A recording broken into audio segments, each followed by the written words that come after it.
Just that sense of taking your power back and putting order in your life is how you navigate the hurdles. And another thing, because I come from an entrepreneurial background, my approach is, I don't have enough money. I'm going to say, what do I have to do to make more? Hello, everyone, and welcome to Her Money Club Stories. My name is Raechelle Minney. I am the founder of Her Money Club, and the intention for these beautiful conversations is to collect women's stories of how they've overcome money challenges, life challenges, all of the things in between, and the journey that unfolds with all of that. In the Her Money Club, we talk a lot about aligning our money strategy and our life purpose to create a thriving life. And with us today, we have Stella, which I'm so grateful for. I met Stella on her journey of really rediscovering herself and being able to help women in a new way, shape, and form for her own life. So, Stella, tell us a little bit about what you are up to and where you are going. Thank you for inviting me. This is a special opportunity because we have a shared passion of helping women understand their money. My journey is a little bit long. Today I'm 63.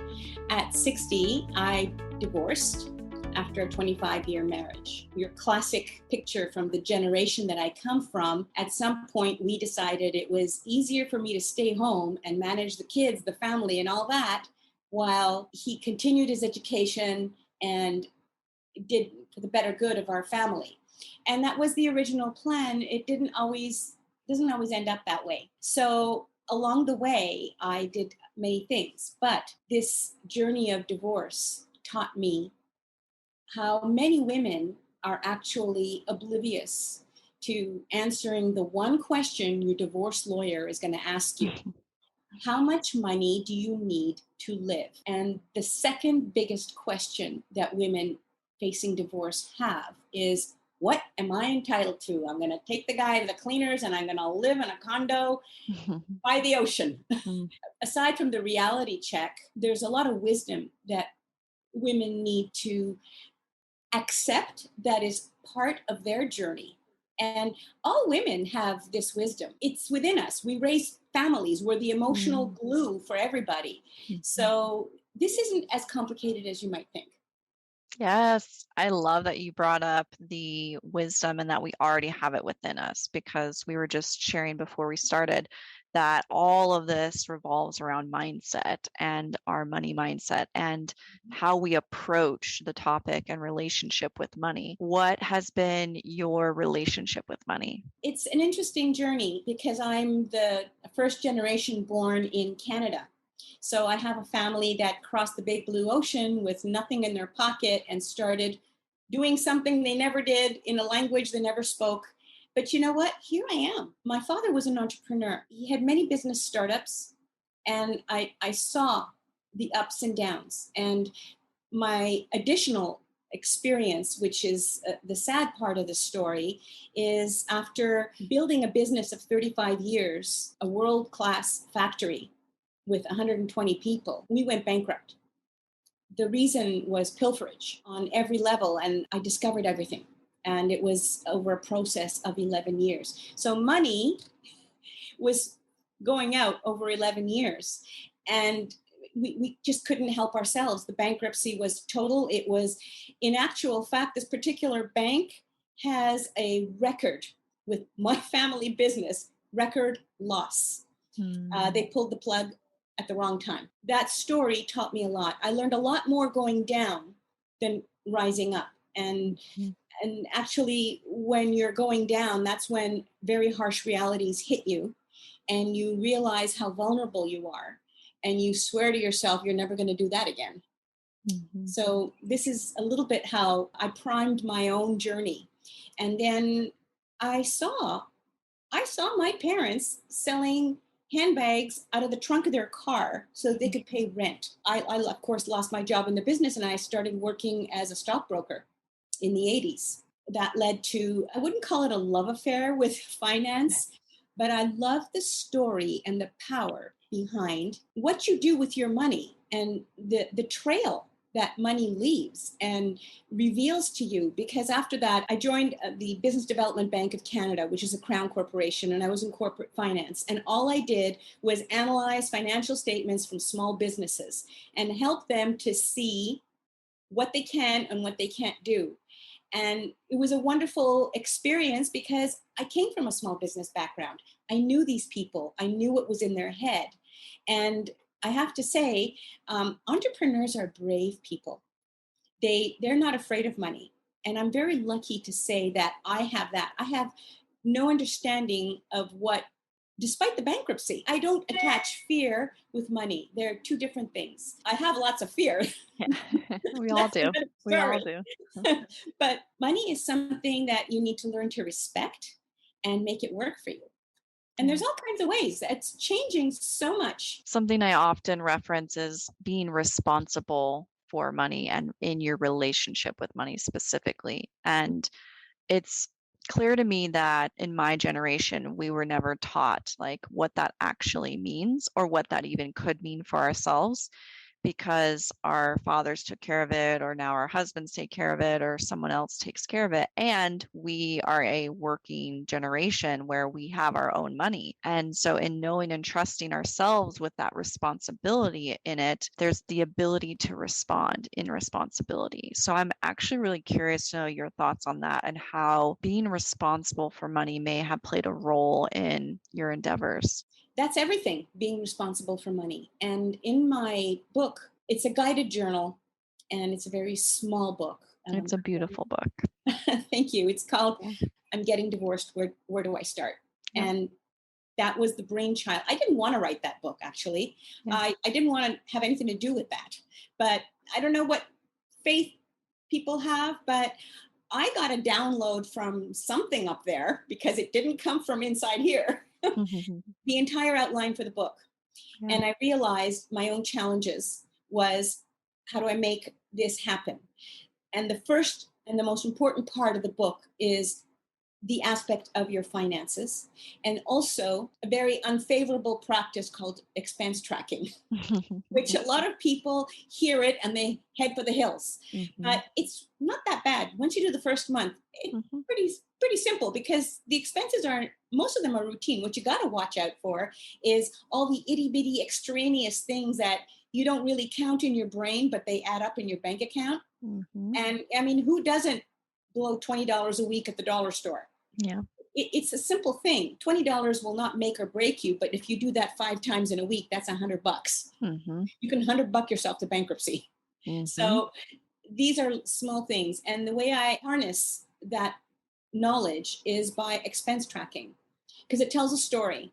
Once you've done your expense tracking for an entire year, you see a pattern in your life, and you see areas where you are indulging or areas where you could be doing something different with it. That story is a personal story. And I believe women have inner wisdom.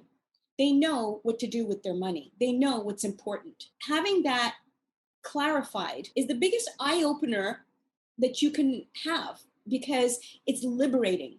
It's beautiful. It tells a story of you, and it's empowering because it tells you what you were able to do with all this income. And even further empowering, you can change it. You take your power back. When you know where your money is going, you are in control. So you take back that power and you make it work. That's where you come in. Given with what your bucket contains, that's where you can do things that are amazing. So this is how I started my journey writing this book.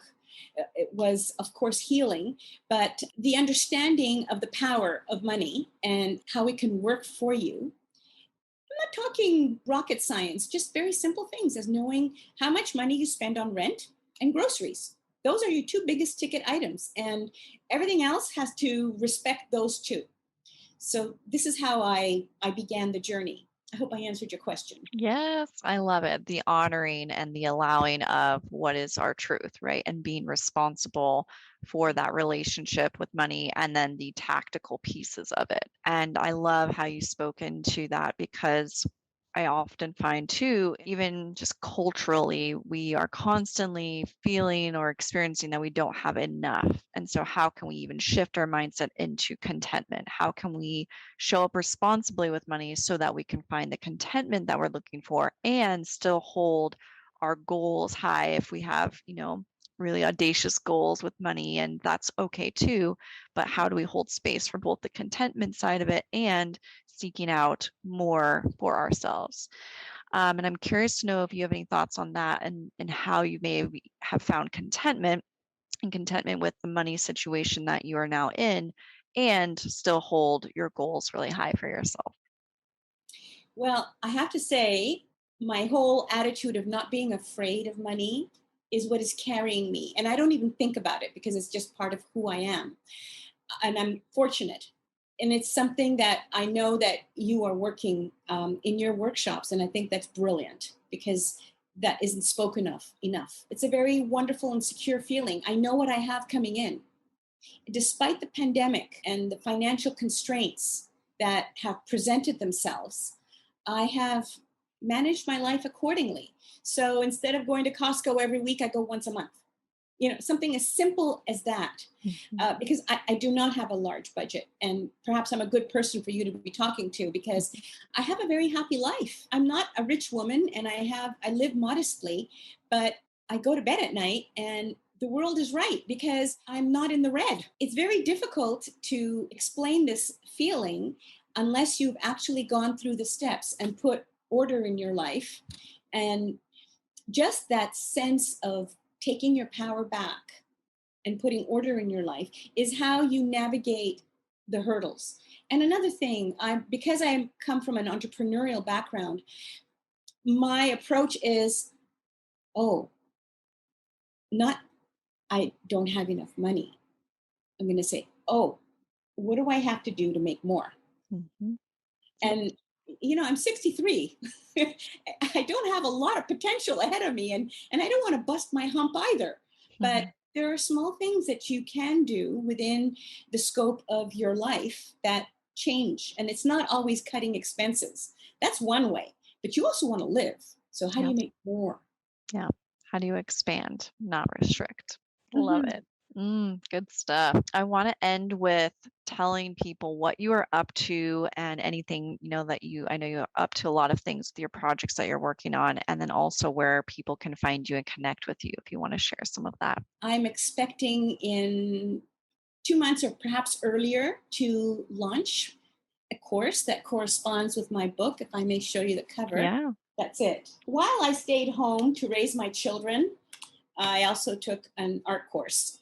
I have a graphic design diploma, and I launched a commercial printing business from home. So this book has a lot of my illustrations in the form of line drawings that you can use for color therapy. Mm. And the course is going to be parallel to the book, short and simple. It's also, my book is low priced. It's under $20. And my course, I haven't finalized the price, but it's not going to be expensive because let's face it, we're all in this together. And Yeah. my mission is to reach out and help women realize it's not that hard, it's doable, and everyone deserves to be happy. Pain does not equal your purpose. Yeah. We are not created so that we can suffer miserably. And our dreams are valid. My journey with this book has expanded into this course, and I have training modules. I have print on demand shop, and I'm creating journals and stickers and coffee cups and things like that Fun. that you could buy. Book swag, really, that's all it Love is. it. It's a lovely outlet when you can add creativity into the mix, and women are creative souls. Mm. So having that creative outlet is important. I'm hoping to offer this online exclusively, so it's going to be 4 modules, short modules, and you work it at your own pace. And I believe if women are given the basics, they can take it from there Yep. because everybody's story is unique. And there are so many specialists in all areas of our lives, yours included. And you will be one of my references Mm. as I people ask me, I will include you because I love your approach. And I think there's perhaps another collaboration that we might have one day. So Absolutely. I have a website which is art based right now, and it includes my divorce journal and is going to be changing into something more targeted. It's inspirationsbystella.com. I've had that website since 1996. Um, Yeah, can you imagine? And I had it because I started working from home while my kids were in school. I couldn't mm, sit. I was an entrepreneur, and it changed. It morphed so many ways, but that website has everything that you can see. And as a matter of fact, I have my artwork is all out there, and detailed descriptions and a free preview, a generous preview of the book. So inspirationsbystella.com. Beautiful. Thank you so much, Stella, for joining us here today. And I appreciate your shares and your vulnerability and just being the inspiration to all generations. So thank you. Thank you for having me, and I hope that I encourage and I uplift many, many women on this journey because we deserve it. Agreed. Thank you. Agreed. Thank you. Agreed.